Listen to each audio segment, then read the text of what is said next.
Assalamualaikum, saya Koim. Hai, saya Syazwan. Saya Iqbal. Hai, saya Haris. Hai, saya Reni. Assalamualaikum, saya Syarif. Baik, Assalamualaikum warahmatullahi wabarakatuh. Saya Muhammad Syarif Akmal bin Ibrahim akan membentangkan ilmu wahyu dan sains rahsia persyariatan hukuman syariah. Abstrak dari kajian ini adalah bertujuan untuk menyelidiki rahsia persyariatan hukuman syariah dalam konteks keadilan dan keberkesanan sistem undang-undang Islam di negara kita. Kita akan melihat aspek-aspek yang berkaitan dengan penentuan hukuman syariah, termasuk prinsip-prinsip utama, sumber-sumber hukum dan juga metodologi persyariatan melalui analisis kritis terhadap literatur dan undang-undang yang berkaitan. Kajian ini berusaha untuk memberikan pandangan mendalam ke atas amalan persyariatan hukuman syariah dalam komuniti Islam. Selain itu, penyelidikan ini mungkin juga merungkai perdebatan berkaitan dengan pelaksanaan hukuman syariah, hak asasi manusia dan cabaran dalam menggabungkan prinsip-prinsip syariah dengan sistem undang-undang sivil. Hasil daripada kajian ini diharapkan dapat menyumbang dengan pemahaman yang lebih baik tentang rahsia persyariatan hukuman syariah dan memberikan pandangan kritis terhadap isu-isu yang timbul seiring dengan pelaksanaannya. Ini akan menjadi langkah penting ke arah merangka dasar-dasar yang lebih baik dan memberikan panduan untuk meningkatkan keberkesanan sistem hukum Islam untuk mencapai keadilan sosial. Baik, mari kita lihat kepada objektif kajian kita. Objektif yang pertama adalah untuk menerangkan pensyariatan hukuman syariah. Yang kedua, mengenal pasti jenis jenayah Islam dan hukumannya. Yang ketiga, memahami kepentingan di sebalik hukuman syariah menurut sains moden. Okey, seterusnya saya akan terangkan tentang sejarah hukuman syariah yang pada zaman Nabi Muhammad SAW. Jadi seperti yang kita tahu, hukuman syariah ini berasal daripada wahyu Allah yang terdapat dalam Al-Quran dan juga yang kita dapat daripada hadis Rasulullah SAW. Tapi perlu kita tahu bahawa hukuman syariah ini bukanlah hukuman baru yang diperkenalkan selepas kepimpinan Nabi Muhammad, tetapi merupakan sambungan daripada pensyariatan dan sejak Nabi-Nabi yang terdahulu. Jadi dalil ke atas hujah ini adalah hukuman syariah sebelum kedatangan Nabi pada surah Al-Ma'idah ayat ke-45, dan kami telah tetapkan terhadap mereka di dalam Taurat bahawasanya jika jiwa dibalas jiwa, mata dengan mata, hidung dengan hidung, telinga dengan telinga, gigi dengan gigi dan luka pun ada kisasnya. Barang siapa yang melepaskan kisasnya, maka melepaskan hak itu menjadi penembus dosa baginya. Barang siapa yang tidak memutuskan perkara menurut apa yang diturunkan Allah, maka mereka itu adalah orang-orang yang zalim.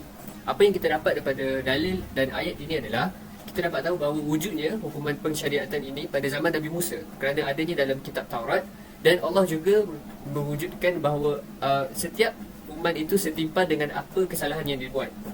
Allah juga melarang bagi sesiapa yang tidak menurut perintah Allah dan mereka itu merupakan orang-orang yang zalim. Seterusnya, bagi dalil hukuman syariah, daripada mana kita dapat hukuman syariah ini? Daripada Al-Quran dan juga daripada hadis. Dalilnya adalah firman Allah SWT bermaksud dalam surah Al-Baqarah ayat ke-179. Dalam itu yang bermaksud, dalam kisah itu ada jaminan kelangsungan hidup bagimu wahai orang-orang yang berakal supaya kamu bertakwa. Manakala bagi hadis, Rasulullah SAW menegaskan pentingnya keadilan dalam memperlakukan hukuman. Beliau bersabda, wahai kalian yang memerintah, tegakkanlah keadilan di antara orang-orang yang kalian uruskan dan perlakukanlah mereka dengan saksama. Itu saja untuk dalil.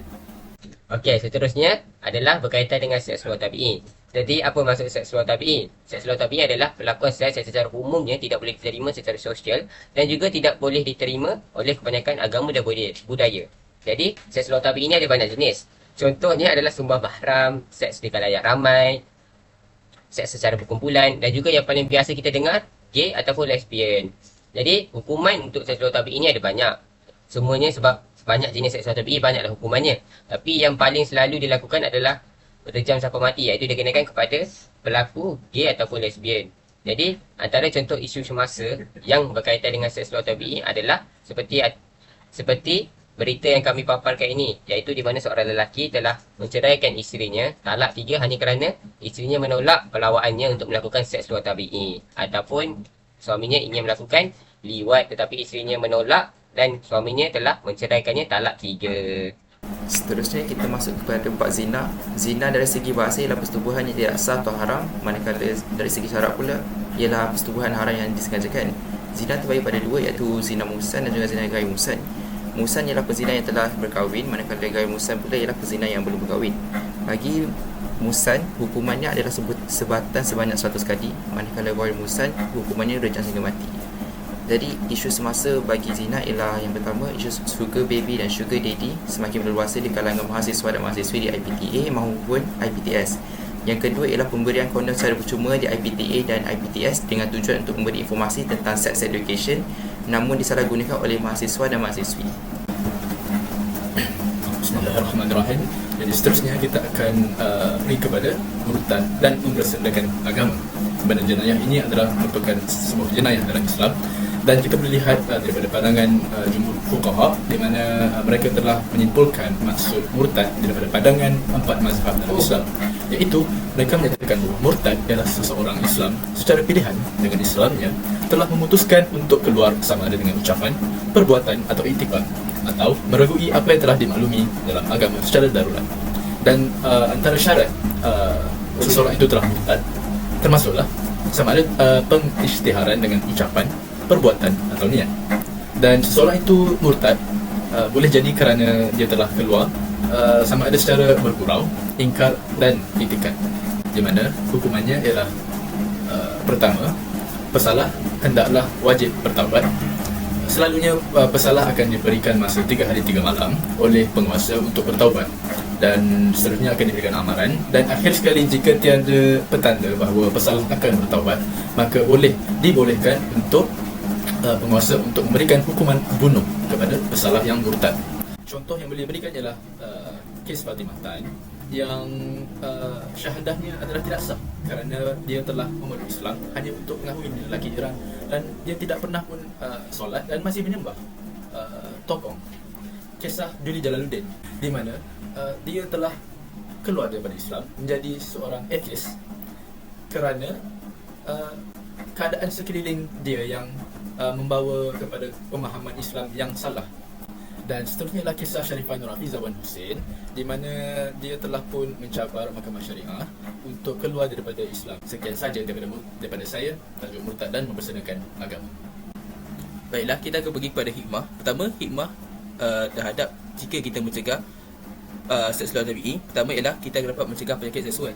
Hal ini kerana didapati kajian mengatakan bahawa seks anal lebih berisiko dihadapi penyakit HIV, HPV, herpes dan sifilis. Kedua, kita juga akan mencegah penyakit keturunan. Hal ini kerana seks luar tabi'i juga terlibat dalam pergaulan antara keluarga, iaitu sumbang mahram.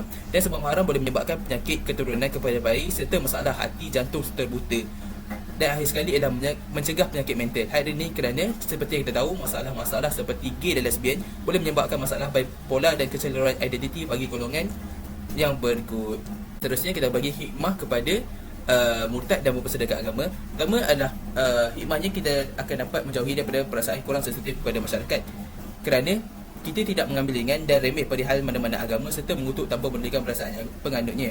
Kedua, juga kita dapat mengelakkan masalah emosi kerana kita sentiasa bersifat positif, iaitu bercanggah dengan masalah yang jika mempersedekahkan agama. Jika kita mempersedekahkan agama, kita akan sentiasa bersikap negatif dan tidak bersunuzon, kerana kita akan sentiasa mengecam dan mengutuk mana-mana pandangan, terutama pandangan ahli-ahli agama. Dan sekali kita akan juga mengalami masalah mental. Hal ini kerana kita tidak akan tenang, gelisah dan depresi kerana kita tahu apa perbuatan kita itu sebenarnya salah. Dah akhir sekali, hikmah bagi jika kita mencegah zina. Jadi pertama sekali, hikmah jika kita mencegah zina ialah pertama, mencegah penyakit seksual. Hal ini kerana kita tahu zina ini tidak terkawal, bukan seperti perkahwinan. Jadi kita dapat menjadi diri daripada penyakit HIV dan infeksi pada alat kelamin seperti HPV dan herpes. Dan sekali dan yang kedua, kita dapat mengelakkan penyakit yang bakal dihadapi oleh bayi. Hal ini, hukuman ini dapat mengelakkan kepada kalian sekiranya ibu yang bersalin menghadapi penyakit alat kelamin. Bayi yang dilahirkan berkemungkinan besar dijangkiti infeksi di bahagian mata. Dan sekali mengurangkan kadar perubahan identiti seorang.